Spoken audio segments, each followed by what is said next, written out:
appartient à Dieu. Alléluia. Dieu t'a créé pour que tu comprennes que tu as deux natures en toi. La nature spirituelle et la nature charnelle. Spirituelle et charnelle. Et l'âme est au milieu pour pouvoir choisir de temps en temps un peu de la chair pour tes désirs, parce que tu as des désirs matériels, charnels que tu dois accomplir dans cette vie, mais tu as aussi des désirs spirituels parce que tu dois adorer Dieu afin que les désirs charnels que tu as, tu puisses réussir dans ces désirs charnels orientés par l'esprit. Mais si tu coupes le lien avec Dieu, tu dis Dieu, ce n'est pas mon problème, j'en ai rien à faire, qu'est-ce qui va se passer?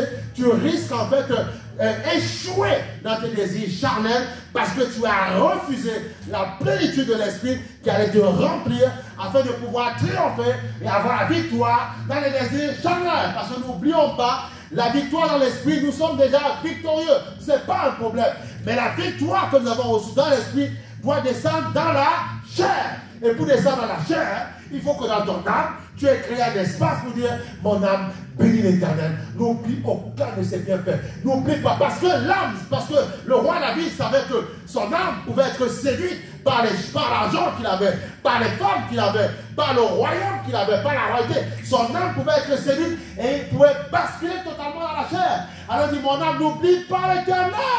N'oublie aucun de ses bienfaits. N'oublie pas qu'il t'a gardé, qu'il t'a protégé.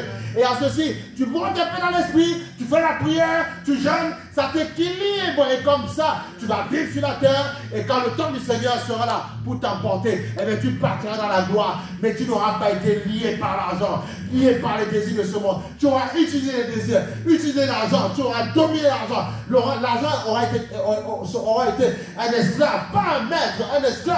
Il sera un serviteur, pas ton maître. C'est ce que Dieu veut, c'est la promesse. Dieu veut que nous soyons heureux sur la terre, mais il ne veut pas qu'on oublie ce qu'il est. Alléluia. Pour nous garder, nous protéger.